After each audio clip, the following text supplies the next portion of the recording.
अस्सलामुअलैकुम, welcome to my YouTube channel. मैं हूँ आपका हसी। आज हम डिस्कस करने वाले हैं कंजर्वेशन ऑफ बायोडाइवर्सिटी। तो बायोडाइवर्सिटी क्या है, मैंने पहले भी बताया है। Bio means life, diversity of variations, different varieties of living organism. ठीक है।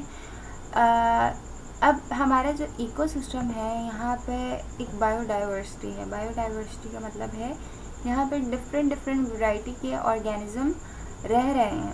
ठीक है। अब डिफरेंट टाइप के ऑर्गेनिज्म रह रहे हैं, तो उनका जो एनवायरनमेंट होगा उसी के अकॉर्डिंग होगा। कुछ जानदार ऐसे होंगे जो कि डेजर्ट में रहने वाले होंगे, कुछ ऐसे होंगे जो वाटर में रहने वाले होंगे। इस तरह की डिफरेंट जो है उनका क्या होगा, एनवायरनमेंट होगा। ठीक है। अब हम बात करते हैं कंजर्वेशन ऑफ बायोडाइवर्सिटी। क्यों ज़रूरी है हमारे बायोडाइवर्सिटी को कंजर्व करना, इन्हें बचाना। ठीक है। अब यहाँ पे है, Pakistan is one of few countries in the world to have every kind of geological structure। Pakistan वो वाहिद मुल्क है, या कह सकते हैं उन मुल्कों में शुमार होता है जिसके पास जो है हर काइंड के जियोलॉजिकल स्ट्रक्चर मौजूद हैं। मतलब कि हमारा जो लैंडस्केप है, अगर हम लैंडस्केप की बात करें तो हमारे पास तमाम तरह की जो हैं जगहें मौजूद हैं। डेजर्ट है, हिल है, आपके सी साइड्स हैं,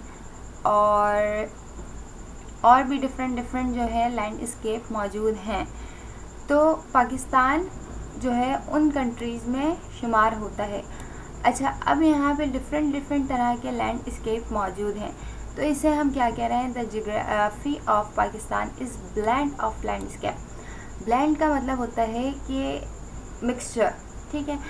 तो यहाँ पे हर तरह के लैंडस्केप्स मौजूद हैं, like plains, deserts, forest, hills, plateaus, coastal area हम सी, जो हमारा सी है बलूचिस्तान साइड में, अगर आप देखो तो ये सारे क्या कहलाते हैं, कोस्टल एरियाज कहलाते हैं।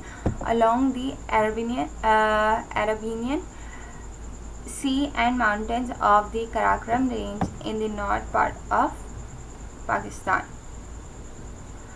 अच्छा, यहाँ पे पिक्चर्स दी हुई हैं, ये आपकी व्यूज़ हैं। यहाँ पे हर तरह के आपको इन्वायरमेंट मिलेंगे, आपको डेजर्ट भी मिलेगा, आपको हिल्स भी मिलेंगे, ठीक है, वैलीज भी मिलेंगी।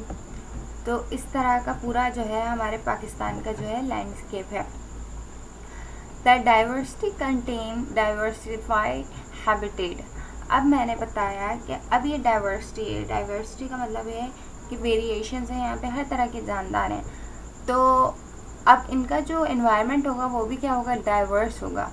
जो हैबिटेट्स होंगे, अगर जिस तरह से मैंने बात की कि एक डेजर्ट में रहने वाला जानदार वो अपने एनवायरनमेंट का आदी होगा। ठीक है। तो उनका हैबिटेट उसके एनवायरनमेंट के अकॉर्डिंग होगा। तो इस चीज़ को हम क्या कहते हैं, diversified habitat and landscape that support a rich biodiversity of both fauna and flora. और यही लैंडस्केप जो है हमारे बायोडाइवर्सिटी को क्या कर रहे होते हैं, रिच कर रहे होते हैं बोथ। अगर हम प्लांट की बात करें, फ्लोरा की बात करें, या फौना की बात करें, fauna means animal and flora means plants, तो ये दोनों के अगर बायोडाइवर्सिटी को क्या करता है, इन्हेंस करता है, रिच करता है।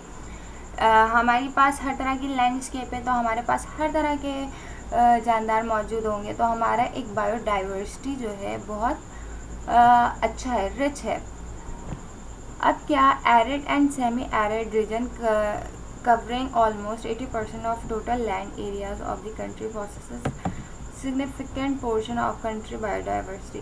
During the last 2-3 decades, a number of animal plant species have become threatened or endangered, mainly due to over-exploitation and loss of natural habitat.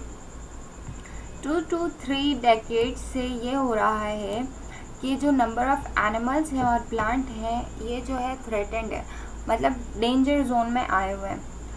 अब क्या कि इनका जो एनवायरनमेंट है वो क्या हो रहा है, एक्सपॉइल हो रहा है, डेंजर जोन में है। तो जब उनका इन्वायरमेंट जो है वो डेंजर जोन में होगा तो उनको भी क्या होगा, नुकसान होगा। वहाँ के रहने वाले फ्लोरा और फौना को भी क्या होगा, नुकसान होगा। तो फैक्टर्स क्या क्या हैं, डिफॉरेस्टेशन है, ओवर ग्रेजिंग है, सॉइल इरोजन है, सैलिनिटी है and water logging are posing major threats to the remaining biodiversity of the country. अच्छा, फैक्टर्स में डिफॉरेस्टेशन मतलब जंगलात की कमी होना। जंगलात की कमी में मेन रीज़न ये है कि अब जो है बिल्डिंग्स वगैरह बहुत ज़्यादा बन रही हैं तो दरख्त को जो है काटा जा रहा है। और दूसरा ये कह सकते हैं कि जो प्राइवेट सेक्टर्स हैं वो उस जगह को ख़रीद ली है उन लोगों ने, तो वो दरख्त को काट के फर्नीचर के तौर पे यूज़ करें ज़्यादा से ज़्यादा। तो इस तरह से डिफॉरेस्टेशन हो गया है। ओवर ग्रेजिंग, जहाँ पे जानवर जो है, जितने भी एनिमल्स हैं जो ग्रास वगैरह है उसको खा रहे हैं, ख़त्म कर रहे हैं, तो इस तरह से ओवर ग्रेजिंग। सॉइल इरोजन का मतलब ये होता है कि अब एक सॉइल का लेयर है, ठीक है, जहाँ पे इस लेयर को प्लांट जो होते हैं सॉइल को होल्ड करके रखते हैं, लेकिन जब फ्लड आ जाए या सीवेज सिस्टम हमारा जो है आउट हो जाए तो ये क्या करता है, इसको डिस्ट्रॉय कर देता है, इसको बहा कर ले जाता है। तो इस चीज़ को हम क्या कहते हैं, सॉइल इरोजन कहते हैं। सैलिनिटी, सॉइल की कंसंट्रेशन बहुत ज़्यादा बढ़ जाना जिसकी वजह से वहाँ पे प्लांट की ग्रोथ स्टॉप हो जाती है। वाटर लॉगिंग, पानी का बहुत ज़्यादा जमा हो जाना। ये कौन सा रीज़न हो सकता है, फ्लड की वजह से ये हो सकता है। इसके अलावा to the remaining biodiversity of the country, the continuing loss of forest habitat, जो कंटिन्यू है हमारा फॉरेस्ट जो तबाह हो रहा है उसकी वजह से क्या हो रहा है, जो डिफॉरेस्टेशन हो रहा है उसकी वजह से हमारा जो वहाँ का एनवायरनमेंट है, वहाँ के जो ऑर्गेनिज्म है, वहाँ के जो एनिमल हैं, वहाँ के जो प्लांट्स हैं वो क्या हो रहे हैं, डिस्ट्रॉय हो रहे हैं। जब प्लांट वहाँ पे ख़त्म हो जाएंगे, दरख्त वहाँ पे ख़त्म हो जाएंगे तो वहाँ के जो एनिमल्स हैं उनको भी बहुत ज़्यादा नुकसान होगा। With its associated fauna and flora, we have serious implications for the nation, other natural and agriculture ecosystem.